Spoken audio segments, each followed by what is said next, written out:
നിലവിലുള്ള വ്യവസ്ഥയുടെ ഭാഗമാവുകയല്ല റിബലാവുകയാണ് വേണ്ടതെന്ന CPIM സംസ്ഥാന കമ്മിറ്റി അംഗം NN കൃഷ്ണദാസ് വിരമിച്ച ബാങ്ക് എംപ്ലോയീസ് യൂണിയൻ നേതാവ് A രാമദാസിന് നൽകിയ സ്വീകരണം ഉദ്ഘാടനം ചെയ്ത് സംസാരിക്കുകയായിരുന്നു കൃഷ്ണദാസ്. കമ്മ്യൂണിസത്തിന്റെ കർത്തവ്യമെന്ന് പറയുന്നത് വ്യവസ്ഥാപിതങ്ങൾക്കെതിരെ പ്രവർത്തിക്കലാണ്.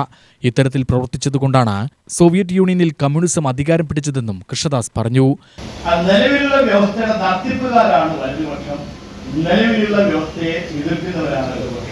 ഇതിനേക്കാളും നല്ല വിശദീകരണം ഇനി പറയാൻ പറ്റില്ല.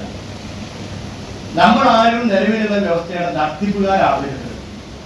നമ്മൾ നിലവിലുള്ള വ്യവസ്ഥയുടെ റിബൽസ് തന്നെയാണ്. റിബലാവണം ഇടതുപക്ഷം. റിബലാവുന്നവർക്ക് ഇടതുപക്ഷം ആർക്കേണ്ടിയുള്ളൂ.